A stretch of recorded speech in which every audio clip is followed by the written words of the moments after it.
जिला हुगली के अलीनगर में एक मामला सामने आया है, जहां पर सरकारी जमीन पर अवैध निर्माण को देखते हुए ग्रामीणों ने उसे तोड़ डाला। हुगली जिले के सप्तग्राम विधानसभा के अलीनगर इलाके में बरसात के समय पूरे क्षेत्र में जल प्रवाह हो जाता है। स्थानीय लोगों का आरोप है कि बड़े बड़े कलबट होने के बावजूद कई लोग उन पर कब्जा कर दुकान बना लिया है, जिससे जल निकासी बाधित हो रही है। इस बीच जल निकासी पुल के पास एक नया निर्माण कार्य शुरू होने से ग्रामीणों में आक्रोश फैल गया। यह निर्माण कार्य कुछ दिन पहले शुरू हुआ था। जब पुलिस को अवैध निर्माण की जानकारी मिली थी तो पुलवा थाने की पुलिस ने मौके पर पहुंचकर काम को बंद करा दिया था और मजदूरों को हिरासत में ले लिया था। बाद में कुछ तृणमूल नेताओं की माध्यम से मामला सुलझा लिया गया और मजदूरों को रिहा कर दिया गया। स्थानीय लोगों के अनुसार उस समय समझौता हुआ था कि निर्माणकर्ता केवल पुल बनाकर अपने प्लॉट तक जाने के लिए एक पुल बनाएगा ताकि जल निकासी बाधित न हो, लेकिन अब वह अपनी मर्जी से अलग तरह का निर्माण करवा रहा था। इसी वजह से ग्रामीणों ने मिलकर आज दोपहर इस निर्माण को तोड़ डाला। इस दौरान पुरुषों के साथ साथ महिलाओं ने भी निर्माण तोड़ने में हिस्सा लिया। निर्माण कार्य करा रहे अलीम हलदार का कहना है कि उन्होंने समझौते के अनुसार ही काम किया, लेकिन ग्रामीणों ने आकर उसकी संरचना को नष्ट कर दिया। वहीं स्थानीय लोगों का कहना है कि अलीम हलदार अपने तरीके से कुछ नेताओं के सहयोग से निर्माण करवा रहे थे, जो पहले हुई सहमति से मेल नहीं खा रहा था।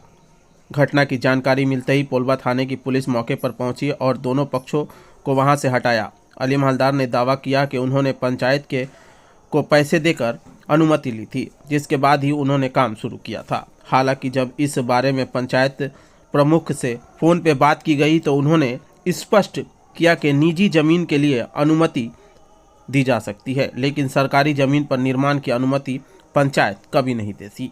आइए देखते हैं इस मौके पर स्थानीय लोगों का क्या कुछ कहना था। पूरी खबर न्यूज़ लाइन बंगाल के माध्यम से। আপনাদের কি জলের সমস্যা? হ্যাঁ, আমাদের জলের সমস্যা। আর আমাদের কি সমস্যা? কি হয় আপনারা কি জলের অনেক ডুবে যায় ওখানে? অনেক ডুবে যায়। আমরা ওইখানে পুরো যত জল হয় ভর্তি হয়ে যায়। এখনো পুরো এখন একটু শুকিয়েছে। আমাদের পায়খানাগুলো যেতে পারি না, চারিদিকে সব জল ভর্তি, খুব কষ্ট হয়। তো এখানে কি করছে এরা? এটা সাঁকো বন্ধ করে দিচ্ছে নাকি? ওই সাঁকো বন্ধ করে দিচ্ছে, আমরা আরো দিকে ডুবে যাবে, ওই জন্য হচ্ছে। কি আশঙ্কা করছেন আরো ডুবে যাবে নাকি? আর ডুবে যাবে, ওই ডুবে যাবে। কি নাম আপনার? সমস্যা এখানে কি সমস্যা হলো? সমস্যা বলতে আমি সোশ্যাল মিডিয়ার মাধ্যমে অনেকবার ছেড়েছি, ফেসবুকের মাধ্যমে অনেকে দেখেছে। এই যে সাঁকোটা, এই সাঁকোটা এখানে একটা সাঁকো আছে, সাঁকোর মধ্যে একটা ভি করা থাকে। সেই ভিটা করার কারণ হচ্ছে ওখানে জলটা চারিদিকে জলটা এসে ফোর্স হয়ে জলটা প্রেসারে বেরোয়। ওরা কি করেছে, পুরো ওই ভিয়ের জায়গাটায় যেখানে ফোর্স হবে সেই জায়গাটাই ওরা বন্ধ করে দিয়েছে গাঁথনি করে। যখন প্রথম অল্প গাঁথনি করে তখন আমরা আসি গ্রাম থেকে, গ্রামবাসীরা এসে বলি যে আমাদের তো পাড়া এলাকা ডুবে যায়, তো তোমরা এভাবে কাজ করো না, ঠিক আছে। এটা পঞ্চায়েত হয়, থানা হয়, অনেক কিছুই হয়েছিল। হবার পরেতে কাজটা আটকে যাওয়ার কারণে ওদের কাজ করার অসুবিধা হচ্ছিল। ওরা কোনো রকমভাবে বিধায়কের কাছে যায়। বিধায়ক নিজে এসে আমাদের আলীনগর পার্টি অফিসে বসে একটা সিদ্ধান্ত নেয়। সেই সিদ্ধান্তটা হচ্ছে যে তোমরা যা করবে করো, কিন্তু এই গাঁথনি করে করা যাবে না, ওটা পিলার দিয়ে করবে। 4টের জায়গায় 6টা পিলার দেবে, ঠিক আছে। পিলার দিয়ে তোমরা উপরে ঢালাই দিয়ে দেবে, কাজটা ভালোভাবে হবে। এতে পাবলিকেরও অসুবিধা হবে না, চাষিরও অসুবিধা হবে না, আর পাড়াটা ডুবেও যাবে না। এখানে 2000 প্লাস, প্রায় 2000 লোকের বসবাস। তো এই 2000 লোককে এক কোমর জলের মধ্যে থাকতে হয়, যার জন্য এরা শোনেনি তো না। এখানে কিছু মাঝারি নেতা আছে, সেই মাঝারি নেতাদের মদতে এইসব হচ্ছে, সেগুলো সব খোলাসা হবে, সামনে আসবে আগামী দিন। এর ফলে আজকে হঠাৎ করে চাষি পাড়ার লোকেরা বললো যে চলো, বাধ্য হয়ে আজকে ঢালাই করছিল কারোর কথা না শুনে। তো আমরা এলাম, এসে এটাকে ভেঙে দিলাম, এই হচ্ছে বিষয়। এখানে বারবার অভিযোগ উঠছে যে আপনি নাকি টাকা নিয়েছেন, উনি বলেও দিলেন 30,000 টাকা চেয়েছেন নাকি, আপনি 30,000 টাকা নিয়েছেন। ছি, যদি টাকাটাই নিতাম তাহলে কি আর এত লোকের সাথে ভাঙতে আসতাম? বিষয়গুলো বোঝার আছে তো। কি বলবেন আগামী দিন কি এই কাজ আর হবে না? এই কাজ আমরা হতেই দেব না। মমতা ব্যানার্জি মুখ্যমন্ত্রী ওখান থেকে ঘোষণা করে দিচ্ছে যে মানে অবৈধভাবে কোনো জায়গায় নির্মাণ করা যাবে না। এটা আবার পিডাব্লিউর মধ্যেও করে কি করে, আর পঞ্চায়েত বা কি বলে পারমিশন না কি একটা বলে নিয়েছিল, ঠিক আছে, শুনতে পাচ্ছি এদের মুখেই, তো ওগুলো সরকারের ব্যাপার, ওরা সরকার থেকে। কি নাম আপনার? শেখ ইমাম হোসেন। কি করছিলেন, কি সমস্যা হয়েছে এটা? সমস্যাটা প্রথমে বলেছিল জল যাবে না, আমি 4.5 ফুট লেন্থ রেখেছিলাম, আমাকে কাজটা করতে দেয়নি, বন্ধ করে দিয়েছিল। এদের সঙ্গে মীমাংসা হয় পার্টি অফিসে। পার্টি অফিসে মীমাংসা হয়, ইমাম বলে ছেলেটা, ও এখানে ঝামেলাটা মূল আসামি ও, ঠিক আছে। ও ওখানে মীমাংসা হয়ে যাওয়ার পর এখানে এসে আমাদেরকে কাজ দেখায় কিভাবে হবে, আমরা সেই প্রসেসে কাজ করেছি। করার পরে এখন কাল থেকে ঝামেলা আবার নতুন করে শুরু করেছে। এটার জন্য প্রধান আমার কাছে 2,500 টাকা ট্যাক্স কেটেছে এই কাজটা করার জন্য, ঠিক আছে। এটা আমার এখানে কাজ করছিল লোকগুলোকে প্রথম দিন তুলে নিয়ে চলে গেছে, আমি থানা থেকে ছাড়িয়ে নিয়ে এসেছি। এটা বিধায়কের কাছে আমি গেছিলাম, বিধায়ক এসেছিল ওখানে কিভাবে কাজ হবে না হবে বলেছিল, ইমামরা দেখিয়ে দেবে, আমি সেই প্রসেসে কাজ করছিলাম। করার পরে কাজটাকে আমার ভাঙছে এখন গায়ের জোরে। তো কি বলবেন, এই যে এরা বলছে যে যেভাবে কাজ বলেছিল পিলার দিয়ে সেইভাবে কাজ হয়নি? তাহলে এদের করকম কথা একটা মুখে আমাকে তাহলে বললো কিভাবে? এদের করকম কথা আছে, এদের করকম কথা। আপনাকে করতে কে বলেছিল, মানে কে অনুমতি কে দিয়েছিল এটা? অনুমতি এখানকার লোক যারা ঝামেলা করেছিল তারা, ইমাম বলে এক ছেলে ছিল, আর ওই পার্টি অফিসে ওরা ছিল, ওরা থেকে এই মীমাংসাটা হওয়ার পরে দেখিয়ে দিয়ে গেছে। তারপরে আমি কাজটা করছি, ওদের গায়ের জোরে যা খুশি তাই করছে এখন আমাদের সাথে। আমাদের বাড়ি হচ্ছে কামদেবপুর গটু সুগন্ধা, আমার বাড়ি বেশি দূরে নয়। তো এই যে জমিটা, এটা কি আপনার জমি? আমার নিজের জমি, আমার নিজে কিনেছি। এই জায়গাটা কি পিডব্লিউডির জায়গা? হ্যাঁ, পিডব্লিউর জায়গা। পিডব্লিউডির জায়গায় সেখানে পঞ্চায়েত কিভাবে ট্যাক্স কাটলো? আমি জানি না স্যার, এটা আমরান পঞ্চায়েত কেটেছে। আচ্ছা। আমরান পঞ্চায়েত কেটেছে, এটা গটু মৌজায় জমি, এটা গটু মৌজায় জমি, আমরান পঞ্চায়েত কেটেছে। জোর জবরদস্তি ঝামেলা করে আমাকে লোকগুলো তুলে নিয়ে যাওয়ার পরে পঞ্চায়েতে গিয়ে আমার কাছে ট্যাক্স কাটে।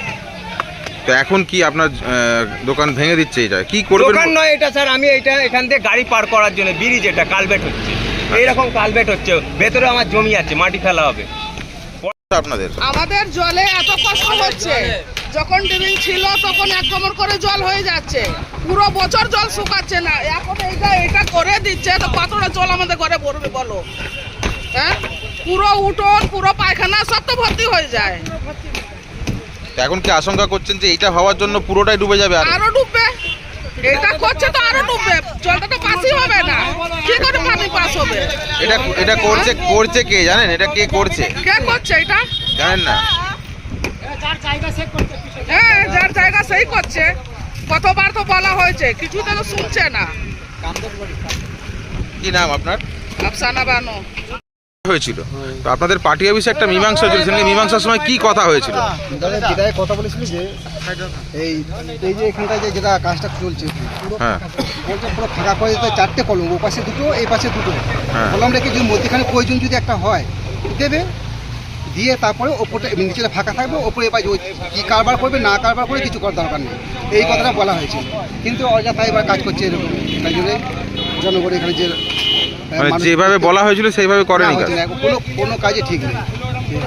এটা কি বলবেন যে কোনো স্থানীয় নেতা বা কারো মদত আছে নাকি এর মধ্যে? না, সেটা তো বোঝা যাচ্ছে না, তো বুঝতে পারছো না। আমরা যখন আমাদের ডুবে যায়, এক কোমর জলে আমরা হাঁটা চলা করে আমাদের। এই বিষয়ে তো অনেক দিন আগে থেকে ভাঙচুর সব হচ্ছে। নিয়ে একদিন প্রশান্ত কোল আর শামীমউদ্দিন ছিল, ওরাই যা কথা বলেছে, সামনে থেকে দেখলাম ওরা দুজনে কথা বলছে, আমি দাঁড়িয়ে কথা শুনিনি। এদের সঙ্গে কথা বলে গেছে? হ্যাঁ, এদের সঙ্গে কথা বলে গেছে। তারপরে আর যেটা ইমামের কথা বলেছে, ইমাম ছিল না সেদিনকে। তো এখানে কি তাদের মদতেই কাজ হচ্ছিল নাকি? জানি না এবার তাদের মদত হচ্ছে কি কার মদত হচ্ছে। ওরা একদিন এসেছিল, ওরা দেখছিল আর কি, ঘুরে মুয়ায়না করছিল। কি নাম আপনার? আমার নাম শেখ তাহের। কি বলছেন? এটা এইটা যদি বন্ধ করে দেয় তাহলে ওইদিকে জলটা আসবে কি করে? আসতে পারবে কি বলুন? রাস্তাটাই তো বন্ধ হয়ে যাচ্ছে। জলের যে একটা নিকিশি আছে, যে জলটা বেরিয়ে যাবে এখান দিয়ে, তো যাবেটা কি করে? আমরা তো সেই উঠোন মাই জলে ভর্তি হয়ে যায়, বর্ষাকালে থাকতে পারি না। তো এটা তখন ছিল না, তাতেই ডুবে যেত। এখন হয়ে যাওয়ার পর তাহলে কি হবে? হ্যাঁ, তখন তো আরোই ডুবে যেত। এখন তো আরো ডুববে। এখন কি এটাকে পুরো ভেঙে দিচ্ছেন আপনারা সবাই মিলে? হ্যাঁ, তো কি করবো? করতে দেবো না। কি নাম আপনার? পুরো উড়িয়ে দেবে।